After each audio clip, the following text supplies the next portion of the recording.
Good evening, students of class 6. Today is the first day with you. Today I will be starting the chapter of social science, and you know that this book has three parts: history, geography, and civics. So today I will start the chapter of geography. The first chapter of geography is the Earth in the solar system. So now start the chapter. The Earth in the solar system. How wonderful it is to watch the sky after sunset. One would first notice one or two bright dots shining in the sky.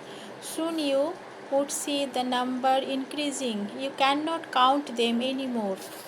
The whole sky is filled with tiny shining objects. Some are bright, others dim. It seems as if the sky is studded with diamonds.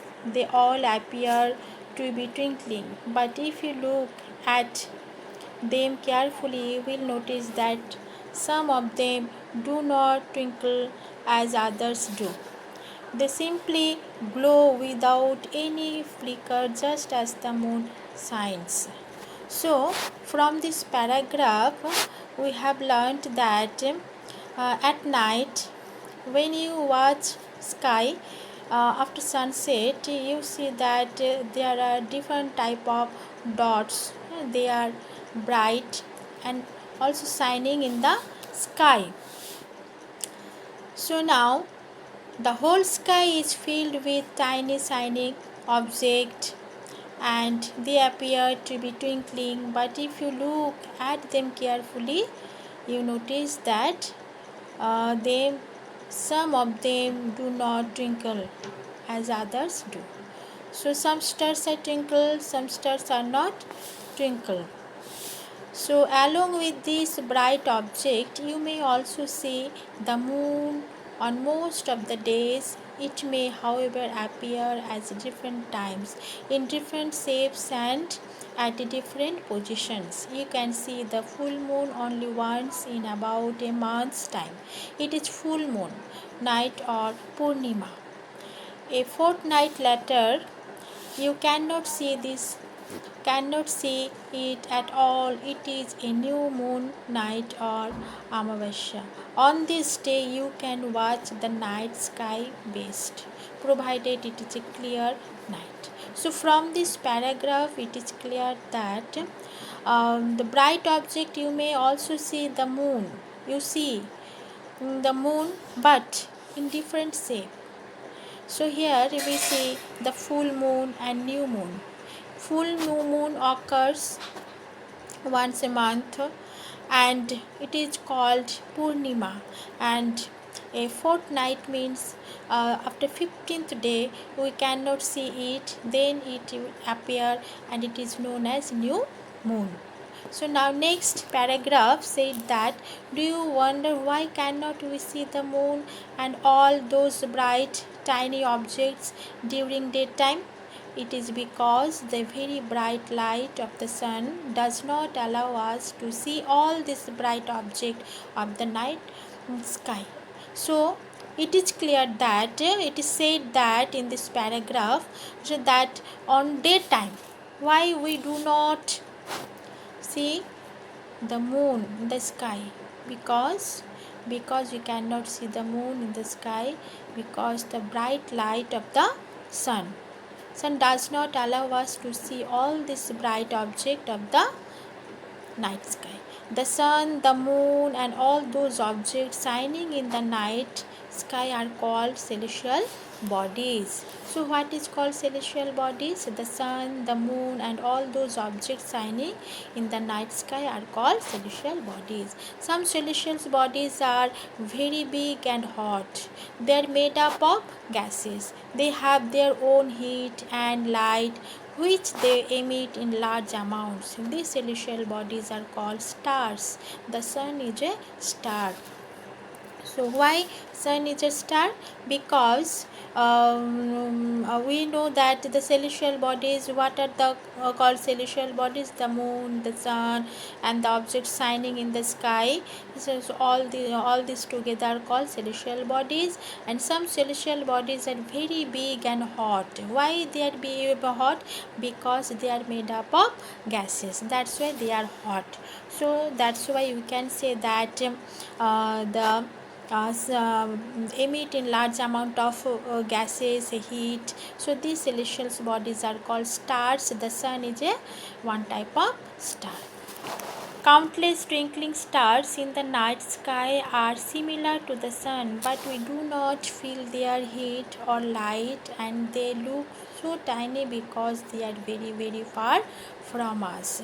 Countless twinkling stars, countless, we cannot count the stars in the sky, night sky, when you see that there are countless stars and they are twinkling, but we do not feel their heat or light. Why? Because they are very, very far from us. So from this chapter it is clear that in the sky we have seen the different types of twinkling star, and some dots are shining, some dots are not shining, and also we see moon, sun. So those are shining, called star.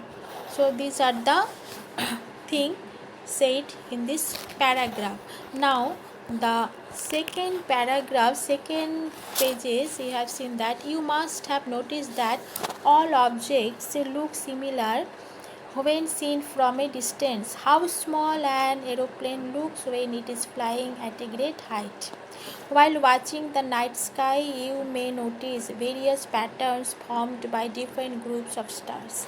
They are called constellations. Ursa Major or Big Bear is one such constellation. One of the most easily recognizable constellation is the Saptarshi. It is a group of 7 stars. There is in figure 1. You have seen that. This is the Saptarshi. Now the next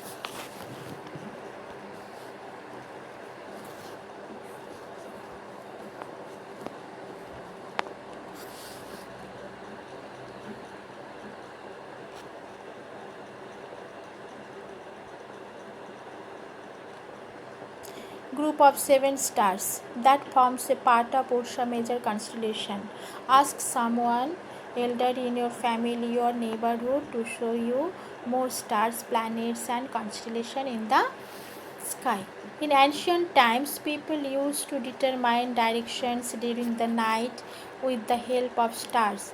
The North Star indicates the north direction. It is also called the pole star.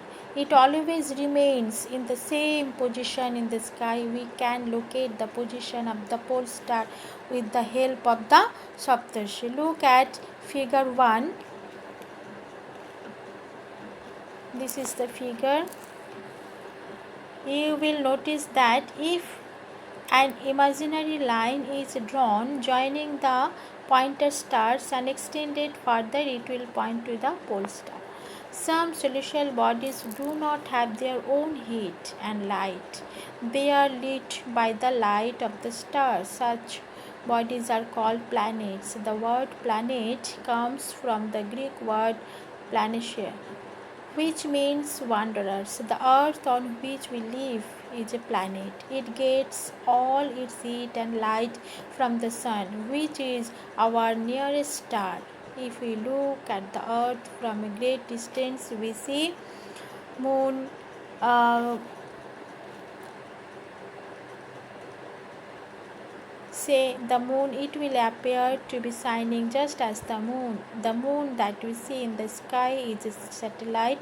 It is a companion of our earth and moves around it like our earth. There are 7 other planets that get heat and light from the sun. Some of them have their moons too. So today I have completed 2 pages. I hope that all of you understood the paragraph. So today up to this, and next class I will continue the next portion of this chapter, the Earth in the solar system. Thank you.